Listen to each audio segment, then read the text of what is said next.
Desde pequeña, siempre tuve la sensación de que mi vida giraba en torno a las sombras de mi hermana menor, Allison. No porque fuese brillante, generosa o admirable, sino porque había aprendido a convertir cada situación en un escenario donde ella era la protagonista indiscutible. Mis padres la criaron entre elogios y excusas, justificando cada uno de sus caprichos como si el mundo entero estuviera obligado a girar a su alrededor. Yo, en cambio, aprendí a callar, a ser la hija responsable, la que no daba problemas, la que debía soportar. Nunca imaginé que esa dinámica también intentaría invadir el día más importante de mi vida, mi boda. Jason y yo llevábamos 5 años juntos. Construimos nuestra relación con paciencia, respeto y amor genuino. Soñábamos con ese día como un símbolo de todo lo que habíamos vivido, de las pruebas superadas, de las promesas hechas en voz baja durante noches difíciles. Yo quería una boda sencilla, pero llena de significado. Familia, amigos, lágrimas sinceras y risas reales. No lujos innecesarios, no extravagancias, solo un momento que fuera nuestro. Pero Allison nunca soportó que algo no la incluyera en el centro de atención. Una semana antes de la ceremonia, recibí la llamada que desató toda la tormenta. Era la pastelera, una mujer amable, profesional, de confianza. Su tono era respetuoso, pero cargado de duda. Perdona que te moleste con esto, pero necesito confirmar algo contigo. Me contó que Allison la había contactado diciendo que yo le había pedido un segundo pastel para el evento, uno especial, uno diseñado para anunciar su embarazo, con un mensaje adornado en glaseado dorado, letras cursivas y coronas diminutas hechas de azúcar. Mi hermana, la misma persona que sabía lo importante que era ese día para mí, había decidido convertirlo en su escaparate personal. No solo eso, le ofreció el doble de dinero para mantenerlo en secreto. Cuando colgué la llamada, sentí primero un frío amargo en el pecho, luego una rabia tranquila y profunda, del tipo que arde por dentro, sin gritar, sin romper nada, pero que se instala firme como una piedra. Podría haberla confrontado, podría haberle prohibido ir, podría haber expulsado su presencia de mi vida como ella siempre intentó expulsar mi felicidad, pero no lo hice. Porque por primera vez entendí algo. Allison nunca había enfrentado consecuencias.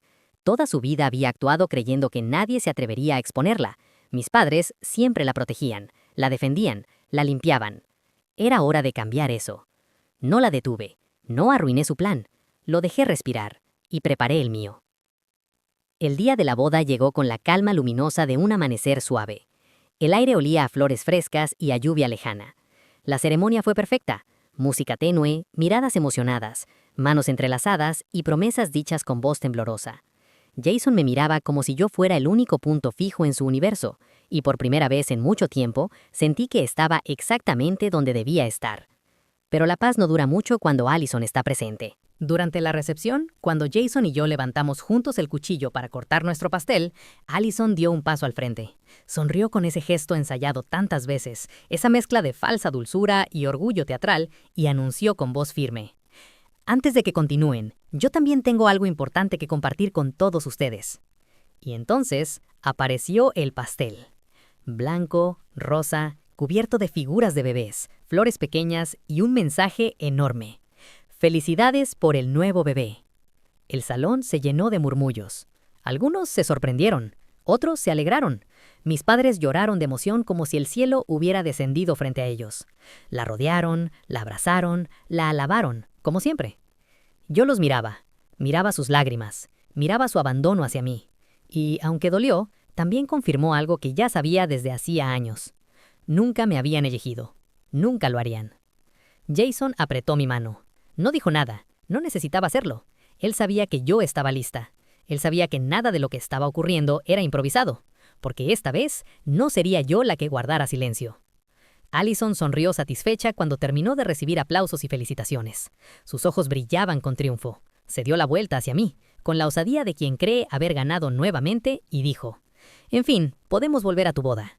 Fue entonces cuando sentí una serenidad extraña envolverme. Le sonreí. «Claro», respondí suavemente. «Pero antes, falta alguien muy importante. No podríamos continuar sin él». Un silencio pesado cayó sobre el salón. Las miradas se dirigieron hacia la entrada. Los murmullos comenzaron. Y entonces, Jared entró. El exnovio de Allison. El hombre al que ella había utilizado, engañado y dejado atrás sin nunca soltar del todo. el hombre al que seguía escribiendo en secreto, el hombre que sabía cosas que su marido no sabía. Su rostro era serio, sus pasos firmes. No estaba allí para causar drama, estaba allí porque finalmente había dejado de permitirle manipularlo. La expresión de Allison cambió de inmediato. Su sonrisa se desvaneció. Sus ojos se abrieron. Su respiración se detuvo por un instante. Ella lo sabía. Sabía perfectamente qué venía ahora. Y, por primera vez en su vida, no tenía el control. Jared se acercó, la miró, y con una calma devastadora comenzó a hablar. Y fue ahí, exactamente en ese instante, cuando el día que Allison había intentado robar, se convirtió en el día en que su propio mundo comenzó a derrumbarse. El salón quedó envuelto en un silencio espeso, casi doloroso. Nadie se movía, nadie respiraba con naturalidad. El aire parecía haberse solidificado alrededor de nosotros, mientras Jared avanzaba lentamente entre las mesas, con pasos medidos y una mirada fija en Allison, como si cada segundo que pasaba estuviera calculado con precisión quirúrgica. Ella intentó sonreír, pero sus labios temblaron. Su mirada buscó desesperadamente la de Eric, como si esperara encontrar refugio allí, como si aún pudiera sostener la ilusión de que todo seguía bajo control. Pero Eric también parecía confundido. Fruncía el ceño, intentando comprender por qué el exnovio de su esposa estaba presente, invitado, en medio del anuncio de su embarazo. Jared llegó frente a ellos. Se detuvo. Le tendió la mano con un gesto frío, cortés, perfectamente cordial. «Felicidades por el embarazo, Allison». Su voz no era agresiva, no gritaba, no acusaba. Y sin embargo, cada una de sus palabras pesaba como una losa. Ella no respondió. Lo único que hizo fue asentir con un gesto pequeño, forzado, como si quisiera fingir que no estaba ocurriendo nada fuera de lo normal. Pero sus manos traicionaban la verdad, temblaban. Jared entonces volvió la mirada hacia Eric y sonrió.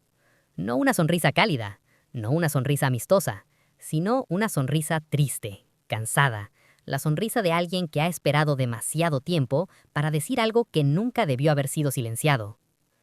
«Debe ser bonito», dijo con calma, «estar con alguien que siempre encuentra la manera de mantener a todos cerca, incluso a su ex.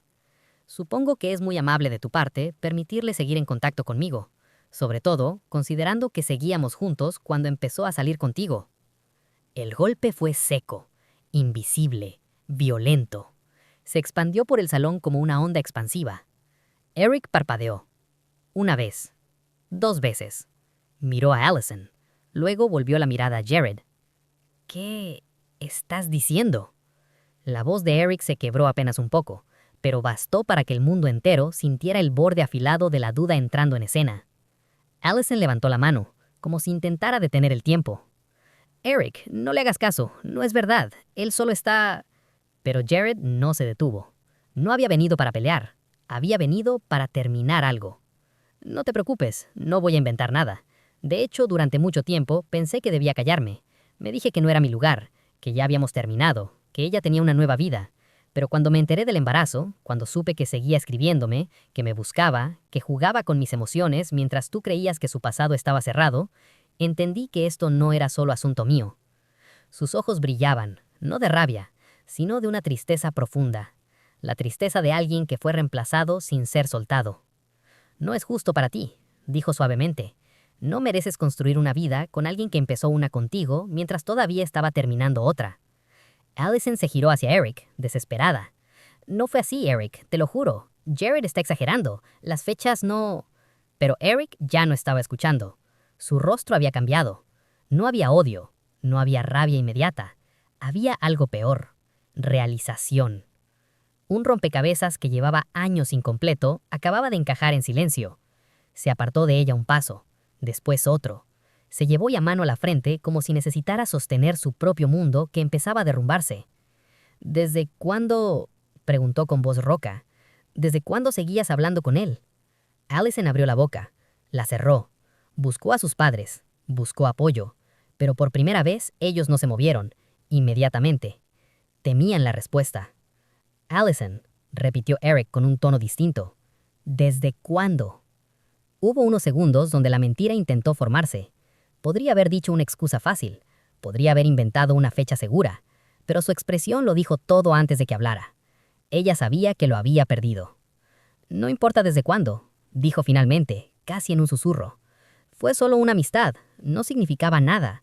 Él estaba solo en transición. Yo... Eric la rió. No una risa alegre, una risa rota. ¿En transición? Repitió. ¿Nuestra relación fue una transición? Aquella palabra no era solo un error, era una confesión simbólica. Allison intentó acercarse a él, pero Eric dio un paso atrás, como si su sola cercanía doliera. El salón, aún lleno de gente, parecía vacío. Todos eran testigos, pero nadie intervenía, porque sabían que no les pertenecía. Era el momento en que la verdad finalmente había salido al aire, cruda, sin filtros, sin maquillaje, y ya no podía volver atrás. Jared respiró profundamente. Se volvió hacia mí. Me miró con una mezcla de agradecimiento y remordimiento. Gracias, dijo en voz baja, solo para que yo pudiera escucharlo. No por invitarme, sino por darme una oportunidad para cerrar todo esto. Asentí. Él se fue. No levantó la voz, no buscó a nadie, no miró atrás. Simplemente se alejó como alguien que deja, al fin, un peso que ya no le pertenece. Y entonces, el caos comenzó. Eric ya no gritaba. Eso fue lo más inquietante. Su voz no era de alguien enfurecido, era de alguien herido, profundamente, irreparablemente. ¿Me engañaste?, preguntó por última vez. No quiero tecnicismos, no quiero excusas. Solo dime la verdad. Allison apretó los labios. Su silencio fue la respuesta. Y a veces el silencio hiere más que cualquier palabra. Eric negó la cabeza. No puedo hacer esto aquí. Ella intentó tomarle la mano. Él la retiró. Se marcharon juntos, pero no como una pareja, sino como dos personas que ya no caminaban el mismo camino. Mis padres reaccionaron entonces, y no hacia Allison, no hacia la mentira, no hacia su falta de responsabilidad, sino hacia mí. Se acercaron con el rostro endurecido, con la mirada encendida de indignación. ¿Cómo pudiste?, escupió mi madre. Era tu boda. ¿Qué clase de persona arruina así la vida de su propia hermana? Mi padre apoyó la acusación con silencio severo, el mismo silencio que usó toda la vida para justificar a Allison, el mismo que usó para minimizar mis dolores. Yo los miré, calmada, cansada, pero firme. No arruiné nada, respondí. Solo dejé de cubrirlo. Mi madre apretó los puños. Lo que Allison hizo fue un error del pasado. Lo tuyo fue una humillación pública, cruel, calculada. ¿Te sientes orgullosa? Reflexioné un instante. No sentía orgullo. No sentía alegría. Sentía algo más complejo. Sentía liberación. Me siento en paz, dije suavemente, porque por primera vez ella sintió lo que yo sentí toda mi vida, las consecuencias de sus actos. Mi madre negó con la cabeza, como si yo fuera un ser incomprensible. Si no vas a disculparte, dijo con dureza, entonces no somos familia. Y se fue. No miró atrás. No dudó. Mi padre la siguió. Algunos invitados también. Otros se quedaron. Amigos. Parientes que habían visto la dinámica durante años. Y por primera vez, nadie me culpó en silencio. Nadie bajó la mirada avergonzada. Muchos simplemente me abrazaron. No para celebrar, no para justificar, sino para decir, ya era hora. Esa noche, cuando Jason y yo regresamos a casa, el silencio fue distinto. No era incómodo, era reflexivo. Él me tomó la mano. ¿Te arrepientes?, preguntó sin juzgarme. Pensé en Allison, en los años de desprecios, de humillaciones, de sabotajes sutiles que todos llamaban cosas de hermanas. Pensé en cómo se permitió entrar a mi día para convertirlo en suyo. Pensé en cómo nunca le importó el daño que causaba. Y pensé en Eric, un hombre que merecía saber con quién había construido su vida. Negué suavemente. No, respondí. No me arrepiento. Jason asintió. Entonces yo tampoco. Y me abrazó. No como celebración, sino como refugio. A la mañana siguiente mis padres llegaron, sin avisar, sin tocar la puerta. Entraron cargando el peso de la indignación. El juicio ya preparado. El veredicto ya dictado. Lo que hiciste destruyó el matrimonio de tu hermana, dijo mi madre sin preámbulos. Si no te disculpas, si no dices que fue una broma, si no asumes la culpa, no volveremos a hablarte. Respiré hondo. Sentí tristeza. No por perderlos, sino porque finalmente veía con claridad que nunca los tuve. No voy a mentir para proteger una mentira más grande. No voy a fingir. Mi madre tembló de rabia. Entonces ya no tienes familia. No lloré. No los detuve. No supliqué. Los dejé ir. Y en ese acto entendí algo. Había perdido menos de lo que ganaba. Los días siguientes fueron un huracán silencioso de llamadas, murmullos, reproches y versiones distorsionadas. Allison se pintó como víctima. Eso siempre había sabido hacer muy bien. Pero esta vez, no todos la creyeron, porque el engaño tenía huellas, mensajes, fechas, líneas de tiempo imposibles de negar. Eric pidió tiempo, no para herirla, no para vengarse, sino para entender quién era la mujer con la que había hecho promesas. Y ese fue su castigo más grande. No perderlo, sino enfrentarse a la duda de no ser digna de confianza, la duda de no ser quien siempre fingió ser. Mi familia se fracturó, pero la grieta no nació ese día. Ese día solo quedó a la vista. Era antigua, era profunda, y llevaba toda la vida ahí. Yo simplemente dejé de taparla. A veces por la noche pienso en lo que ocurrió. No con ira, no con dolor, sino con una serenidad amarga. Me pregunto si podría haberlo hecho de otra forma, si habría sido posible exponer la verdad sin convertirla en un golpe público. Pero entonces recuerdo algo. El pastel, el embarazo, la intención deliberada de eclipsar mi boda, mi felicidad, mi vida. Ella eligió convertir mi día en espectáculo. Yo solo le mostré que el escenario no siempre protege al actor, que a veces la verdad también sube al escenario. Y cuando lo hace, no siempre se detiene a preguntar si alguien está listo para escucharla. No soy la villana de esta historia. No soy la heroína. Soy alguien que después de años de silencio eligió no callar más. Y esa decisión tuvo un precio. Pero al menos, por primera vez, no la pagué yo sola.